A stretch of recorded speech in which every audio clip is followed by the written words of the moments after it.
na ng mga coaches yan. Ang dami po. I have a friend, nung 2022, dalawang kumpanya ang binuksan. 12 months. Kasi yung isa nagsarado. Tapos ngayon, nag-abroad na lang. Diba? May mga documented po ito mga to ha. Nag-i-exist po ito mga kaibigan. Concentration phase. Dito kikilabutan ka na sa, uy, concentration phase. Ano ba to, Jing? Many leaders start to join the company as it now has the appearance of more stable and long-term opportunity. Mga kaibigan, maraming mga networkers or network marketing leaders out there nakatingin lang sa atin.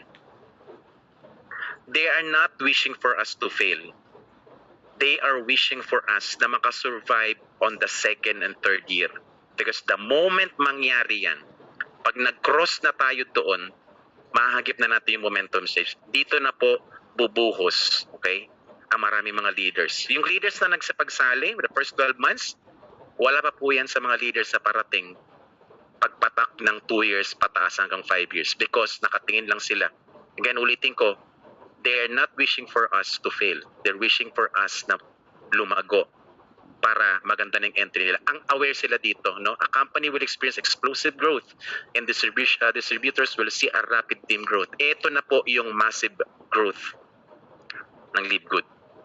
Now, between 3 to 5 years. Now, the best time to join is before, during the concentration phase. Kasi nga, 12 months eh. Ibig sabihin, from 1 year to 5 years. Ngayon po ay magto 2 years na tayo. Ito na ba yung best time to join? Yes, because nasa pioneering stage na po tayo mga kaibigan. These are phase, and ito na po yung stage, massive growth. And of course, pinaka-last stability stage. Normally, this happens between 5 to 7 years mga kaibigan. Now, the scene after a long proven track record of success and stabilization of massive growth. And ito po statistics na po yan kung bakit nag-grow ang isang company, no? Key statistics dyan is that the company keeps on innovating. Now, the question is, nag-i-innovate ba yung company natin? When we started, 14 products lang ngayon. Diyos ko Lord, 28 na, 29. Tapos may dinagdag pa. At ito nakakatuwa mga kaibigan. I want you to pay attention on the next slide na ipapakita ko. Kasi dito, kung yung kumpiyansa mo kanina, nasa 50% lang, ngayon maging 100% yan. Why?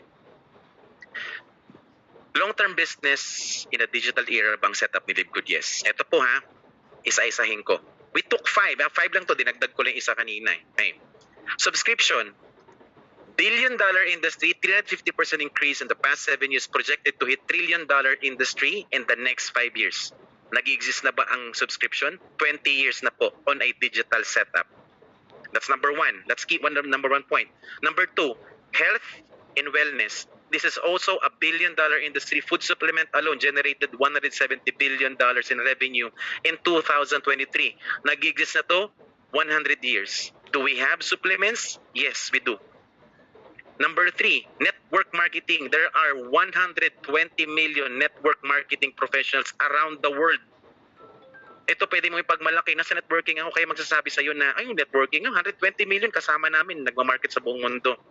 Mas malaki pa to sa BPO. 120 million po ito. Billion-dollar industry projected to hit $320 billion by 2030. Ilang taon na nag-i-exist ang network marketing? 100 years. And this is true. Tupperware. Tupperware. They use a Unilevel.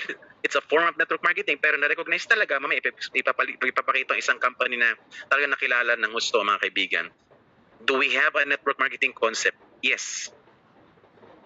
Panglima, e-com, dropshipping, 230 billion industry in 2023, projected to hit 500 billion by 2026. Dropshipping, 60 years, e-commerce, 30 years. Do we have that? Yes. Affiliate marketing, 17 billion. Ito bagong usbong pa lang. Affiliate marketing, $17 billion industry in 2023, projected to hit 28 billion by 2027. 30 years na. 5 napakagandang konsepto inadapt ng isang kumpanya. And we are the membership that pays. Inadapt natin itong mga to. 20 years, 100 years, 30 years, 100 years, pinagsama-sama. Do you think hihinto to after 2 years? No, I don't think so. And these are facts. Totoo po ito. Hindi ko ito inimbento. Tayo ang naunang mag-market. Tayo ang nag-pioneer na ganitong klaseng konsepto and a network marketing setup / subscription. Yan yung business growth. At ito pa, isang araw lang. Ayan yung 5, dinagdag pa to. Diba? Paano ko na? Dinagdag pa, The world's oldest non-prescription was recorded on a clay tablet, Mesopotamia, more than 2400 BC. Prescription medicine, 1.6 trillion industry. Yan po ang meron sa LiveGood right now. Mga kaibigan, mga kapatid, gift na po sa atin ito. Sa lahat ng nandito right now, share this with your group, mga kaibigan.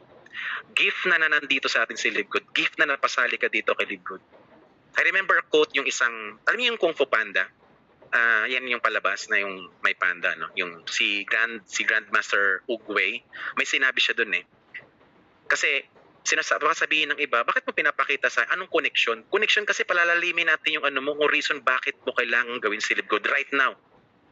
Not tomorrow, today. Sabi ni Grandmaster Oogway, no? Yesterday was history. Tomorrow is mystery. But today is a gift. That's why it's called present. Naandito ka na, kasali ka na, nag-subscribe ka na, may group ka na. We have the facts, kompleto na. Tatakbo to na matagal. Yes, tatakbo na matagal. Wala na pong kaduda-duda dito, mga kaibigan. This is what will happen. At ito maganda. Bibigyan natin ng projection ngayon. Walang halong hype, walang halong bola. Projection based sa facts ulit. Ito na.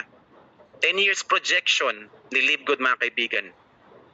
Kaya totoo ba yung sinasabi na 20, 30 years, dadami in 2000? Well, ito ay, ito ay ginawa ko. I did a simulation, pinactored in ko yung mga attrition. Okay? Hindi po pwede magdoble. Baseline, 2023, 1 million members. By 2024, 2 million members. Now, ayan na siya. Yan yung itsura niya. 1 million, 2